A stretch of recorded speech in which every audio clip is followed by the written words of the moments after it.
अगले अध्याय में अब हम गीता के छठे अध्याय ध्यान योग को विस्तार से समझेंगे, जिसमें श्री कृष्ण यह बताएंगे कि ध्यान और आत्मसंयम से कैसे मोक्ष प्राप्त किया जा सकता है। अगर आपको यह वीडियो पसंद आया तो लाइक करें, चैनल को सब्सक्राइब करें और अपने विचार कमेंट में बताएं। जय श्री कृष्ण। अध्याय 6 ध्यान योग, आत्मसंयम और ध्यान से मोक्ष की ओर। श्री कृष्ण एक शांत मुद्रा में अर्जुन को ध्यान का रहस्य समझा रहे हैं। उनके चारों ओर दिव्य आभा है। क्या केवल कर्म और ज्ञान ही मोक्ष का मार्ग है या फिर ध्यान भी उतना ही आवश्यक है? कैसे ध्यान हमारे जीवन को बदल सकता है? कैसे आत्मसंयम से हम अपने मन को वश में रख सकते हैं? यही रहस्य श्री कृष्ण इस अध्याय में अर्जुन को बताते हैं। अध्याय 6 का सारांश। श्री कृष्ण बताते हैं कि सच्चा योगी वही है जो बिना किसी फल की इच्छा के कर्म करता है।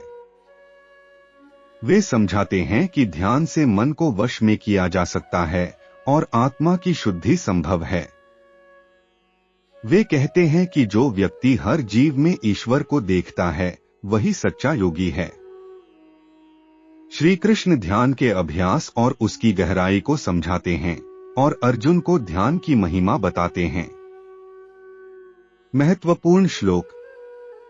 श्लोक 6.5 स्वयं को ऊपर उठाओ। उद्धरेदात्मनात्मान नात्मानमवसाद्येत। आत्मैव ह्यात्मनो बंधुरात्मैव रिपुरात्मनः। अर्थ, हर व्यक्ति को स्वयं अपना उद्धार करना चाहिए और स्वयं को पतन से बचाना चाहिए, क्योंकि आत्मा ही अपनी मित्र है और आत्मा ही अपनी शत्रु बन सकती है। एक व्यक्ति सकारात्मक सोच के साथ ध्यान कर रहा है और एक दूसरा व्यक्ति नकारात्मक विचारों में डूबा हुआ है।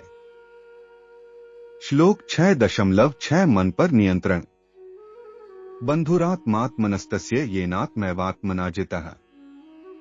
अनात्मनस्तु शत्रुत्वे वर्तेतात्मैव शत्रुवत्। अर्थ, जिसने अपने मन को वश में कर लिया उसके लिए आत्मा मित्र बन जाती है, लेकिन जिसने अपने मन को नियंत्रित नहीं किया उसके लिए आत्मा ही शत्रु बन जाती है। एक संत ध्यान में लीन है जबकि एक व्यक्ति क्रोध और लालच से ग्रसित है। श्लोक 6.16 6.17 संयम ही सच्ची साधना है। नात्यश्नुतस्तु योगोस्ति न चैकांतमंशनतः। न चाति स्वप्नशीलस्य जागृतो नैव चार्जुन। अर्थ, योग का अभ्यास उन लोगों के लिए नहीं है जो बहुत अधिक खाते हैं या बिल्कुल नहीं खाते, नहीं उनके लिए जो बहुत अधिक सोते हैं या बिल्कुल नहीं सोते। योग का अभ्यास संतुलन में रहने वाले व्यक्ति के लिए है। एक संत संयमित जीवन जी रहे हैं, न ज्यादा खाते हैं, न ज्यादा सोते हैं और न ही भोग में लिप्त हैं। श्लोक 6.23 ध्यान से मुक्ति। तम विद्यात् दुःख संयोग वियोग योग संज्ञेतम। अर्थ, जब कोई व्यक्ति ध्यान के द्वारा सभी दुखों से अलग हो जाता है तो वह सच्चे योग को प्राप्त कर लेता है। एक ध्यानमग्न योगी जिसके चारों ओर एक दिव्य प्रकाश है। प्रमुख संदेश। एक, स्वयं को ऊपर उठाना ही असली साधना है। आत्मा ही मित्र है और आत्मा ही शत्रु बन सकती है। 2, सच्चा योगी वही है जो बिना आसक्ति के कर्म करता है और ध्यान में लीन रहता है। 3, संयम ही ध्यान की कुंजी है। न अधिक भोग, न अधिक त्याग, बल्कि संतुलन जरूरी है।